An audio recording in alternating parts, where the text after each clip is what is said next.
Hai, kembali lagi di channel saya. Pada video kali ini saya akan membagikan tutorial mengenai uji statistik, yaitu analisis jalur atau path analysis. Nah, bagi teman-teman yang masih bingung bagaimana cara melakukannya, silakan teman-teman melihat video ini dan mengikutinya agar teman-teman lebih mudah memahaminya. Barangkali juga teman-teman masih bingung apa itu analisis jalur atau path analysis.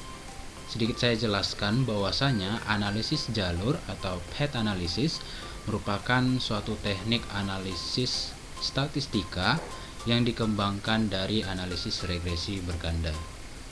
Jadi, kalau pada analisis regresi berganda itu kita hanya melibatkan dua variabel bebas.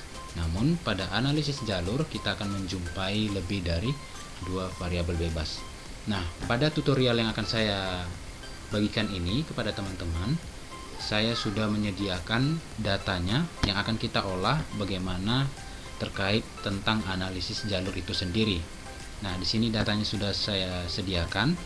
Jadi di sini analisis jalur atau path analysis mengenai pengaruh kecerdasan matematis logis, ini dia untuk X1-nya, rasa percaya diri X2-nya, dan kemandirian belajar ini di X3 terhadap hasil belajar matematika atau Y, atau kita beri lebih gampang ini X4 saja, X4.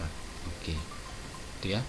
Jadi kita akan melihat bagaimana pengaruhnya ini dan kita akan analisis masing-masing. Baik, jika teman-teman ingin mencobanya, saya akan buat nanti datanya ini di kolom deskripsi. Oke, kita lanjut dulu. Tadi sudah kita sediakan datanya, kita akan olah datanya dengan bantuan software IBM SPSS. Di sini saya menggunakan versi yang 25. Jika teman-teman memiliki versi yang berbeda, silahkan, namun dianjurkan versinya versi yang lebih tinggi agar memperoleh hasil yang lebih akurat ya. Nah, di sini saya sudah menjalankannya terlebih dahulu. Dan ini adalah tampilan lembar kerjanya. Oke, baik, langsung kita mulai. Kita langsung klik variable view. Oke, silakan teman-teman ini isi bagian name-nya X1, kemudian X2, kemudian X3, dan sini X4. Oke. Jadi X1 sampai X3 adalah variabel eksogen atau variabel bebasnya, dan X4 sendiri adalah variabel endogen atau variabel terikatnya. Jadi kita akan melihat bagaimana pengaruh X1, X2, X3 masing-masing nanti terhadap X4-nya, atau nanti yang secara tidak langsung bagaimana pengaruh X1, X2 terhadap X4, X2 dan X3 terhadap X4, dan X1 X3 terhadap X4. Oke, kita lanjut. Ini untuk type-nya sendiri, ini numerik semua, hanya yang berubah di sini pada bagian desimal saya buat jadi 0 ya, ini jadi 0 semua. Nah, untuk labelnya kita kasih keterangan tadi bahwasannya X1 adalah kecerdasan matematis logis,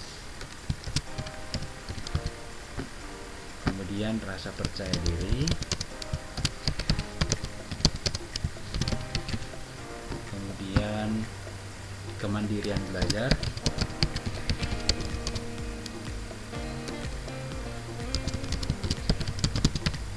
dan yang untuk variabel endogen atau terikat itu hasil belajarnya.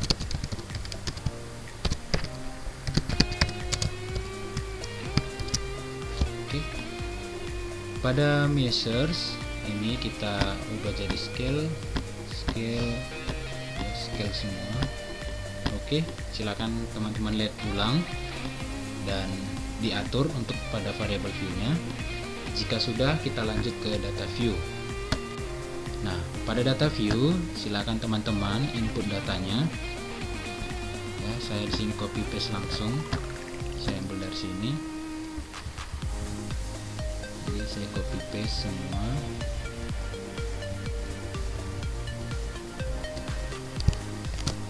Ke lembar kerjanya. Oke, sudah saya pastikan. Ini dia ya. Jadi semuanya ada 53 responden. Oke, 53 responden terkait bagaimana kecerdasan matematis logisnya, kemudian rasa percaya dirinya bagaimana, dan kemandirian belajarnya bagaimana terhadap hasil belajarnya. Baik, kita akan langsung uji atau analisis jalurnya. Kita klik analyze. Ya, pada menu ini kita klik analyze, kita pilih regression, kemudian klik linear. Akan muncul kotak dialog seperti ini. Nah, akan kita pindahkan variabel ini ke kolomnya masing-masing. Untuk kolom dependen itu variabel terikatnya atau variabel endogen, yaitu hasil belajar tadi ya. Kita pindahkan. Dan kecerdasan matematis, rasa percaya diri dan kemandirian belajar itu kita pindahkan ke independen. Nah, jika sudah, ini kita tinggal klik OK. Nah, ini dia. Ini adalah output yang dihasilkan dari olah data yang telah dilakukan ya. Oke, kita akan langsung menganalisis bagaimana hasil dari output yang telah diberikan. Ini dia. Oke. Untuk baca outputnya sendiri sudah saya sediakan di PDF agar teman-teman lebih bisa memahami apa yang telah saya sampaikan nantinya. Oke, ini saya minimize dulu. Nah, di sini saya buka untuk hasil baca outputnya. Nah, jadi pada analisis jalur ini kita menemukan 3 variabel eksogen ya, yaitu X1, X2, dan X3. Dan X4 adalah variabel endogennya atau variabel terikatnya. Nah, jadi bagaimana diagram analisis jalur 3 variabelnya? Nah, inilah dia. Jadi kita akan analisis bagaimana dia pengaruh masing-masing variabel. Jadi ada 3, yaitu analisis dia secara langsung seperti ini. Pengaruh X1 terhadap X4, X2 terhadap X4, X3 terhadap X4. Nah, itu secara langsung.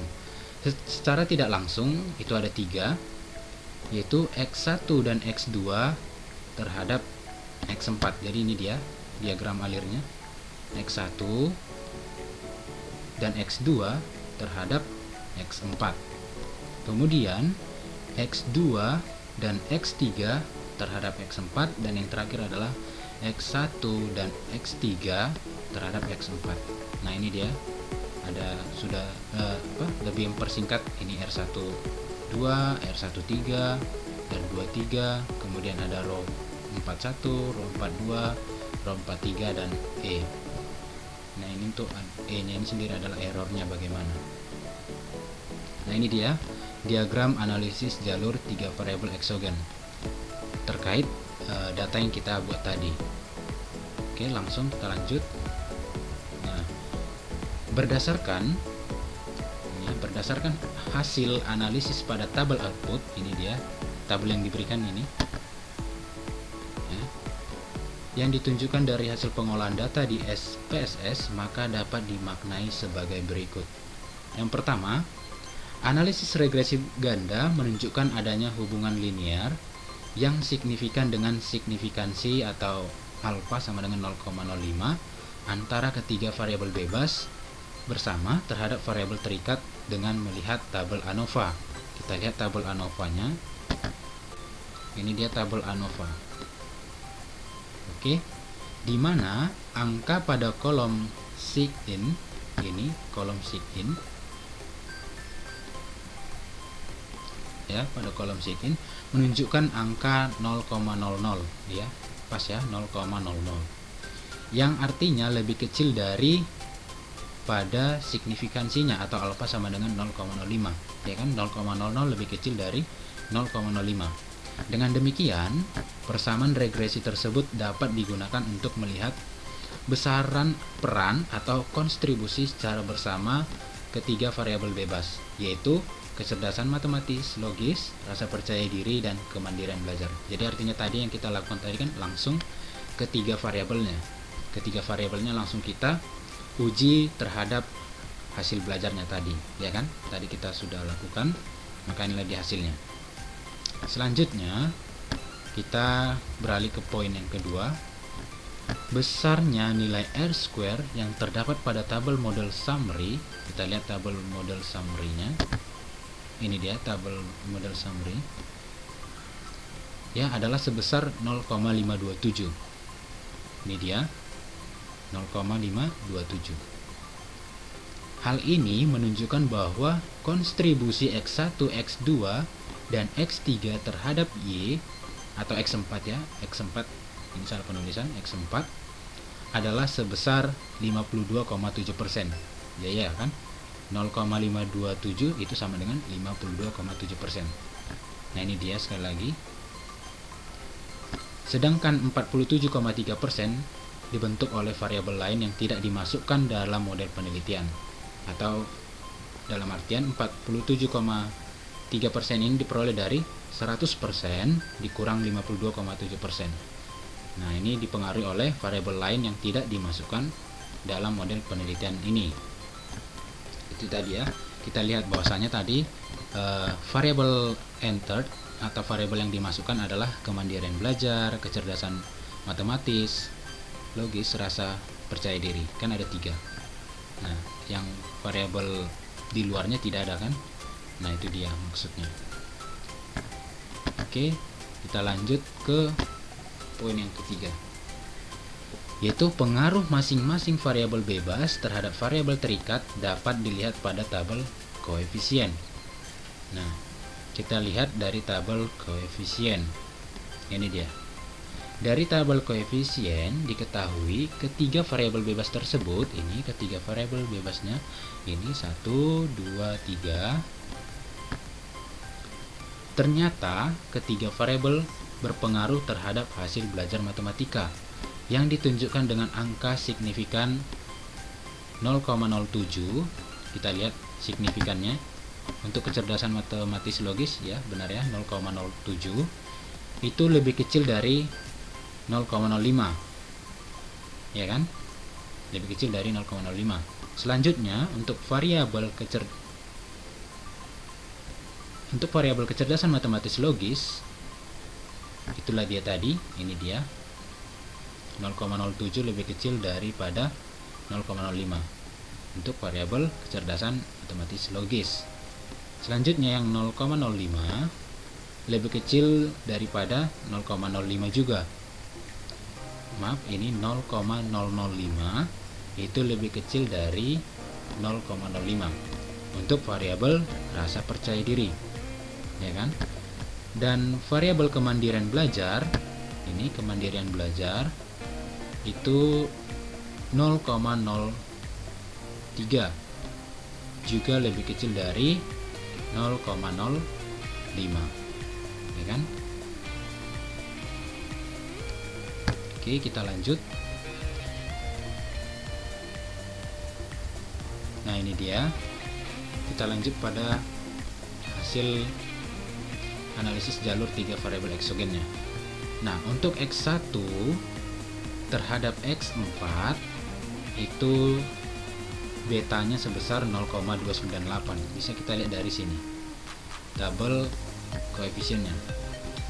Kecerdasan matematis logis atau X1 terhadap X4 adalah 0,298. Ini dia.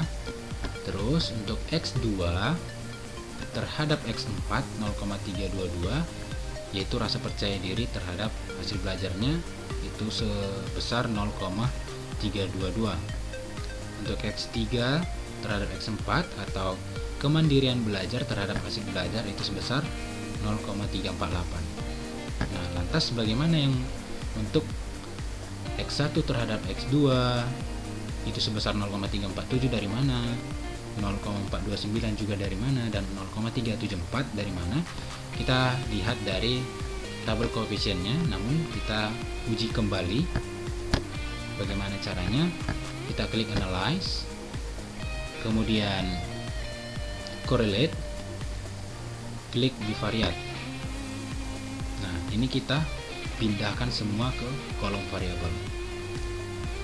Oke, ini kita centang ya, ini secara default sudah otomatis, tinggal klik OK. Nah, ini dia. Kita lihat X1 terhadap X2. X1 nya tadi adalah kecerdasan matematis logis terhadap rasa percaya dirinya, dan rasa percaya dirinya bagaimana. Kita lihat kecerdasan matematis ini terhadap rasa percaya diri, yaitu kita lihat percent correlation-nya. Ini dia 0,347. Nah, inilah dia diperoleh dari mana yang tadi 0,347 nya itu dari sini. Kemudian rasa percaya diri dan kemandirian belajar, ya kan, itu 0,429. Kita lihat rasa percaya diri, percent correlation terhadap kemandirian belajar, ini dia 0,429, dan kecerdasan matematis logis terhadap kemandirian belajar itu 0,374. Ini dia. Atau dari sini bisa kecerdasan matematis dan kemandirian belajar 0,374, atau dari sini juga bisa, ini dia 0,374. Oke, berarti sudah tahu ya dari mana yang diperoleh. Selanjutnya untuk persamaan strukturalnya, bahwasanya X4 itu sama dengan row 41 yang ini 0,298 di X1 nya ditambah row 42 ini X2 ditambah row 43 ini X3 ditambah errornya, ini dia 0,687. Dari mana yang diperoleh nanti akan saya jelaskan, namun kita lanjut dulu. Nah, model ini signifikan. Mengapa? Karena nilai p-value kurang dari 0,05. Itu tadi kita temui dari ini tadi ya. Ini poin 3. Bahwasanya masing-masing itu lebih kecil dari 0,05. Yaitu untuk kecerdasan matematis logis itu 0,007 lebih kecil dari 0,05. Begitu juga dengan variabel rasa percaya diri itu diperoleh dari ini 0,005 lebih kecil dari 0,05, dan variabel kemandirian belajar diperoleh 0,003 itu lebih kecil dari 0,05. Nah, kita tahu bahwasanya dasar pengambilan keputusan dengan nilai signifikan, bahwasanya jika nilai signifikan ya, signifikannya ini lebih kecil dari 0,05, maka itu terdapat pengaruh yang signifikan. Nah, itu dia tadi.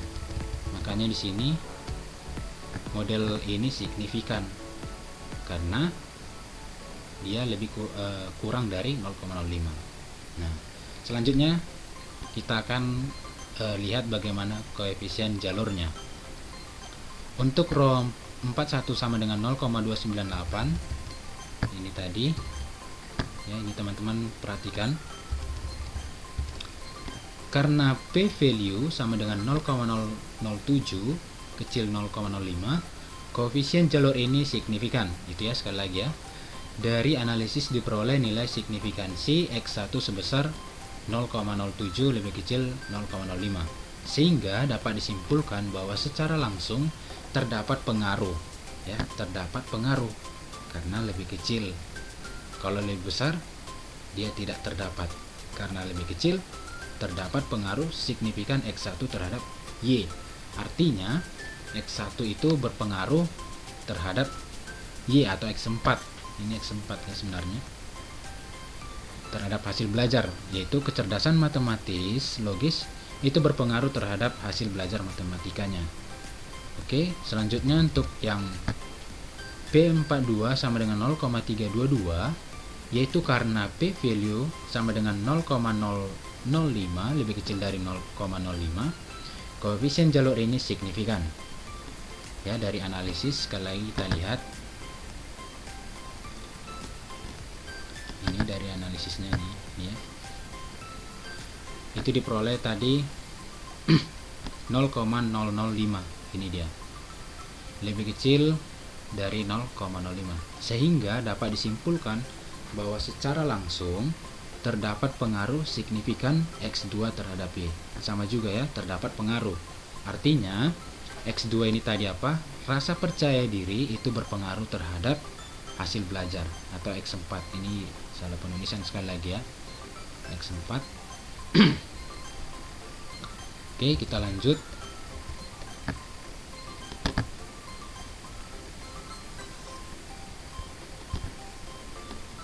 Oke, kita lanjut ini. Selanjutnya yang P43 yaitu 0,348 tadi. Karena P value-nya yaitu 0,03 lebih kecil dari 0,05, maka koefisien jalur ini signifikan. Sehingga dapat disimpulkan bahwa secara langsung terdapat pengaruh signifikan X3 terhadap X4-nya atau Y. Yaitu kemandirian belajar itu berpengaruh terhadap hasil belajarnya. Nah, itu dia untuk yang secara langsungnya. Nah, bagaimana tadi memperoleh errornya tadi, yaitu Px4e itu sama dengan akar dari 1 dikurang R square-nya, sama dengan 1 akar dari 1 dikurang 0,527. Ini tadi kan 0,527 nya ini. Nah, itu sama dengan akar dari 0,473, sama dengan 0,687. Nah, itu dia tadi ya, diperoleh mengapa tadi ini 0,687 itu dari sini. Oke. Besarnya pengaruh langsung variabel residu atau implicit exogenous variable terhadap X4 adalah sebesar 0,687. Oke. Kita lanjut. Berdasarkan nilai-nilai yang ada pada gambar 2, itu gambar 2 yang ini tadi. Ini ya, gambar 2.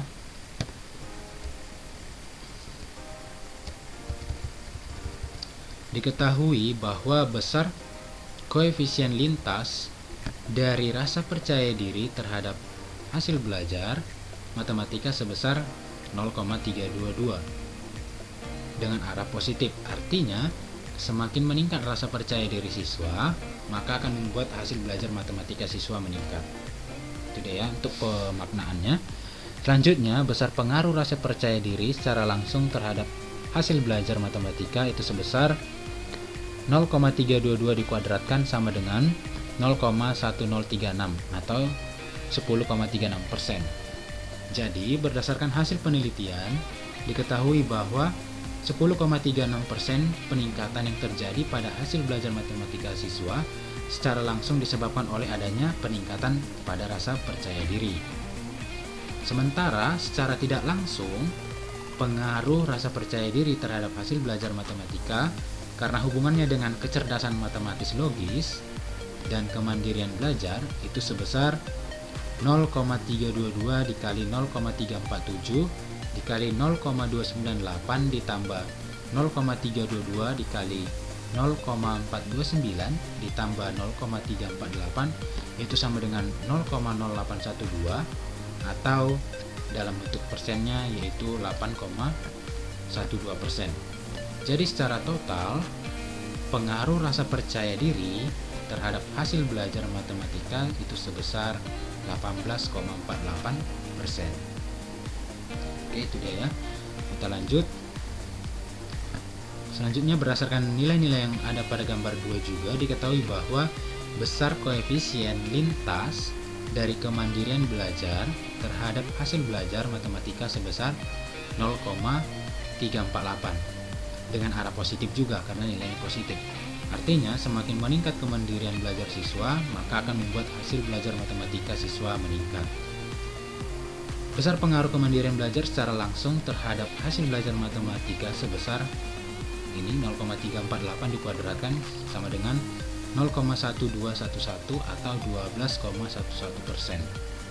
Jadi berdasarkan hasil penelitian diketahui bahwa 12,11% peningkatan yang terjadi pada hasil belajar matematika siswa secara langsung itu disebabkan oleh adanya peningkatan pada kemandirian belajar. Sementara secara tidak langsung pengaruh kemandirian belajar terhadap hasil belajar matematika karena hubungannya dengan kecerdasan matematis logis dan rasa percaya diri itu sebesar 0,348 dikali 0,374 dikali 0,298 ditambah 0,348 dikali 0,429 dikali 0,322 itu sama dengan 0,0867 atau dalam bentuk persen 8,67%. Jadi secara total pengaruh kemandirian belajar terhadap hasil belajar matematika sebesar 20,78%. Nah, baik, mungkin ini terlalu panjang ya. Ini juga nanti akan saya buat di kolom deskripsi agar teman-teman dapat memahaminya. Namun di sini saya akan ringkas lagi, yaitu tabel ini rangkuman dari koefisien jalur. Ya, koefisien jalur yang menampilkan bagaimana pengaruh langsungnya, pengaruh tak langsung, dan total tentang pengaruh kecerdasan matematis logis atau X1, rasa percaya diri X2, dan kemandirian belajar X3 terhadap hasil belajar matematika atau Y atau X4 tadi ya kita buat. Nah, ini dia. Untuk pengaruh variabelnya tadi X1 terhadap Y, ini yang secara ya, X1 terhadap Y, X2 terhadap Y, X3 terhadap Y. Nah, untuk secara langsungnya, pengaruh kausal secara langsung tadi X1 terhadap Y itu sebesar 8,88%.